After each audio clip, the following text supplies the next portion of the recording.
Densitas pulva. Pengertian dari densitas atau massa jenis atau rapatan adalah pengukuran massa setiap satuan volume benda. Semakin tinggi massa jenis suatu benda, maka semakin besar pula massa setiap volumenya.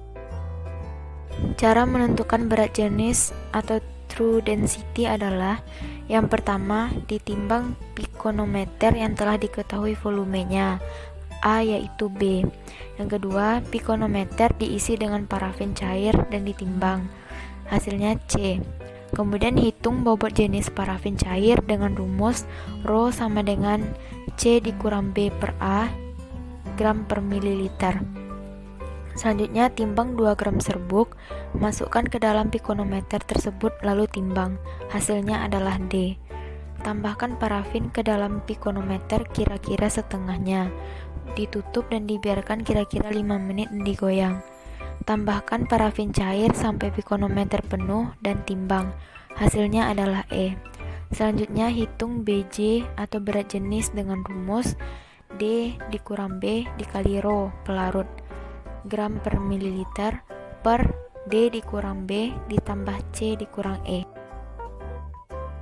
BJ adalah berat sebenarnya dalam 1 mili kristal padat, ditentukan dengan pikonometer yang berisi cairan yang tidak melarutkan sampel. Perbedaan nilai kepadatan setiap bahan yang disebabkan oleh komponen penyusunnya akan menyisakan celah-celah kosong di antara rapat serbuk penyusun material tersebut. Faktor-faktor yang mempengaruhi densitas, ukuran butir, bentuk butir, susunan butir. Faktor yang mengurangi densitas, bentuk memudar, akan mengurangi nilai porositas di mana rongga kosong di antara serbuk semakin berkurang. Contoh soal tentang densitas. Jika diketahui A sama dengan 50 ml, B sama dengan 33,6500 gram sama dengan 33,65 gram, C sama dengan 95,5055 gram sama dengan 95,5 gram, D sama dengan 35,6500 gram sama dengan 36,65 gram, E sama dengan 96,2870 gram sama dengan 96,29 gram.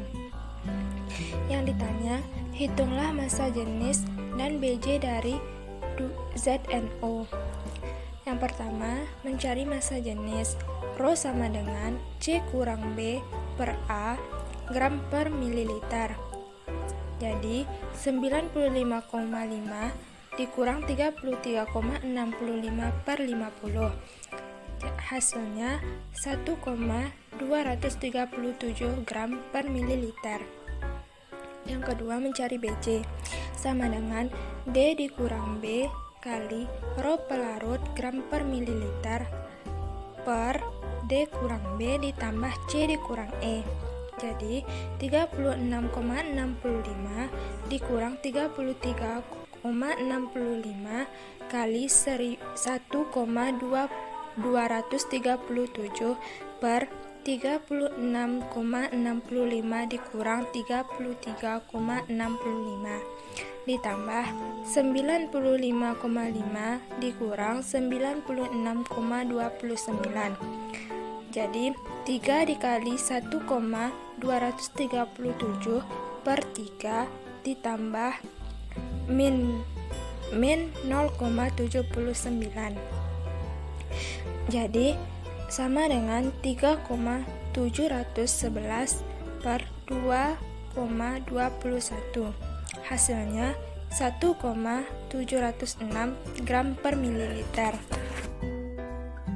Porositas A. Pengertian. Porositas adalah ukuran pori-pori dari ruang kosong di antara material atau bahan yang merupakan fraksi dari volume ruang kosong terhadap total volume yang bernilai antara 0 dan 1 atau sebagai persentase antara 0 sampai 100 persentase. Porositas didefinisikan sebagai perbandingan antara volume ruang yang terdapat di antara serbuk dan berupa pori-pori terhadap volume serbuk secara keseluruhan.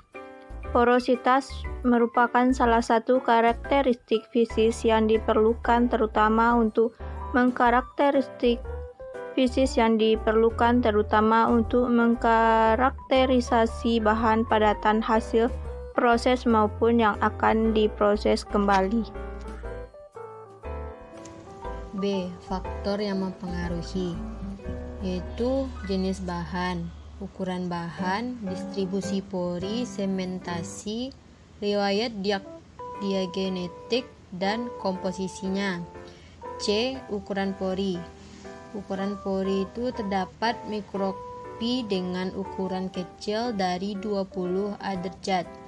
Kemudian intermediate pori dengan ukuran 20-200 aderjat. Dan yang terakhir yaitu makropori dengan ukuran 200 aderjat. D. Cara menentukan porositas. 1. Analisa secara langsung atau analisa core. Besarnya nilai porositas dapat dicari di laboratorium yang dapat ditentukan secara lebih teliti dengan menggunakan porosimeter dan mercury injection pump. 2. Analisa secara tidak langsung atau analisa lodging. Untuk menentukan porositas secara tidak langsung atau analisa lodging ditentukan dengan menggunakan data log sumuran, yaitu menggunakan log sonic atau untuk batuan keras dan unconsolidated atau kompak. Log densitas untuk semua formasi, tetapi pada prinsipnya dalam batuan yang kurang unconsolidated dan batuan shell, dan neuron log 7.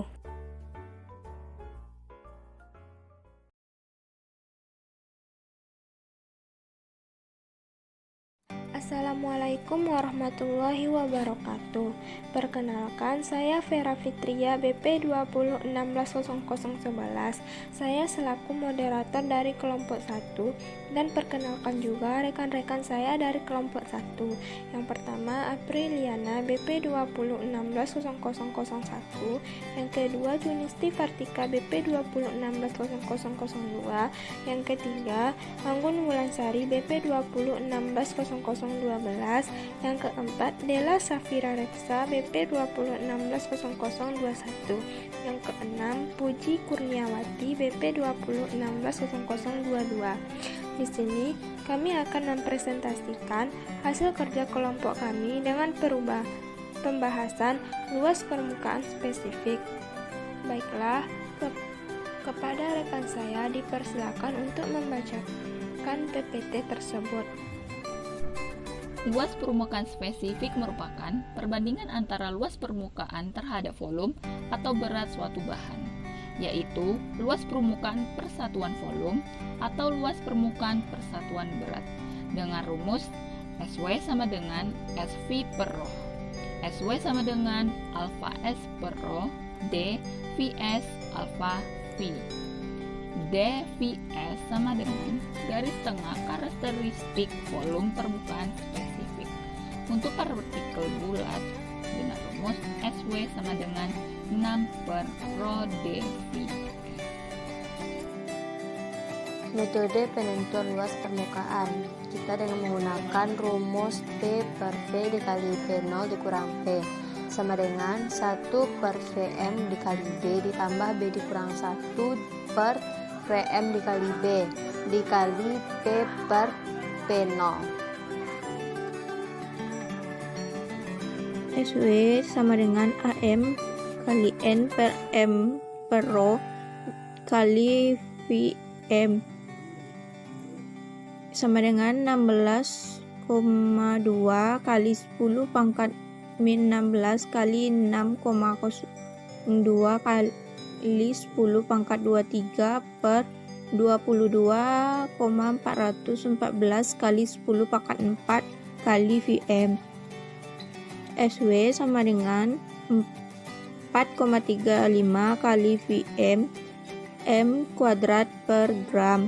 D Vs sama dengan 6 per rho kali SW, di mana M terus adalah vol molar gas pada STP sama dengan 22,4 cm per mol.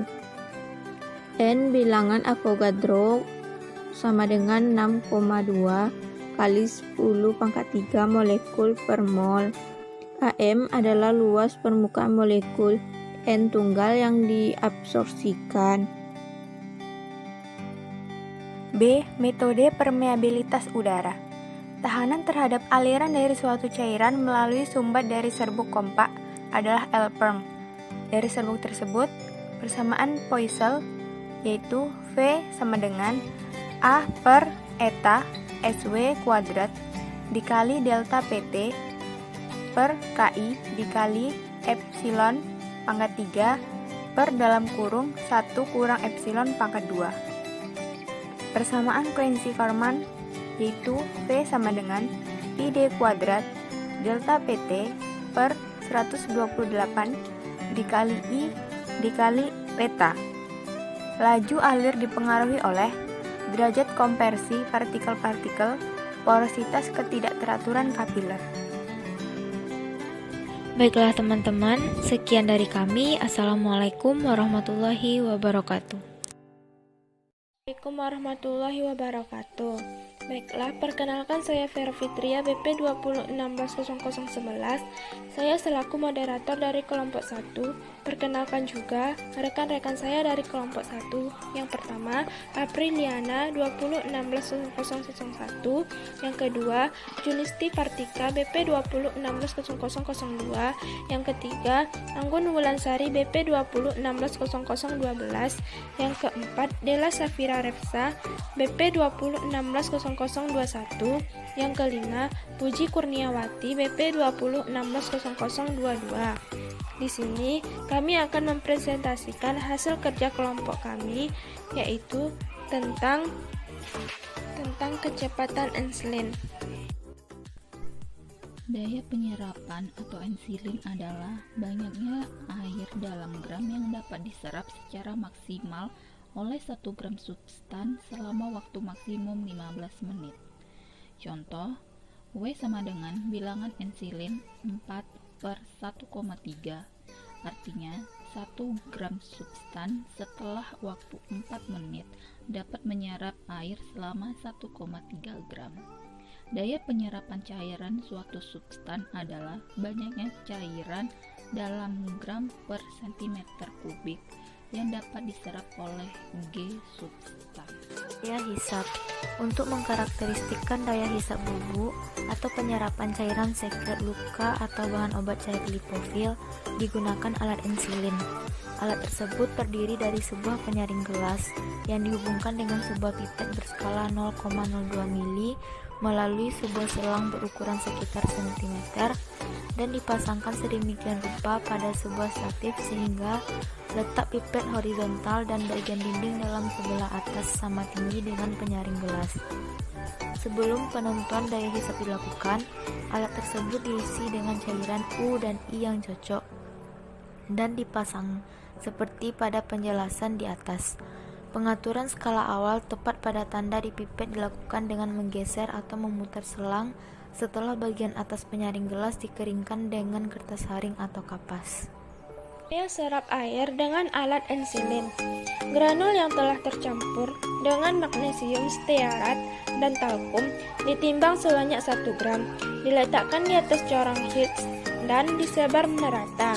Kemudian dicatat jumlah air mililiter yang diserap tiap selang waktu tertentu dengan membaca skala pada alat.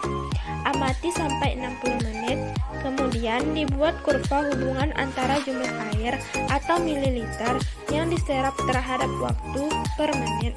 Pengaruh kombinasi magnesium stearat dan talkum sebagai lubrikan terhadap profil di solusi tablet ibuprofen.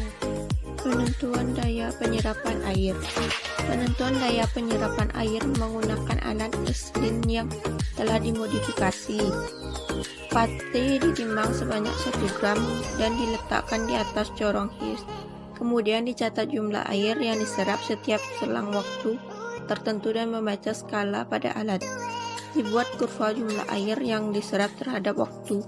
Pemisahan amilosa dan amilopektin pati singkong dengan fraksinasi butanol air.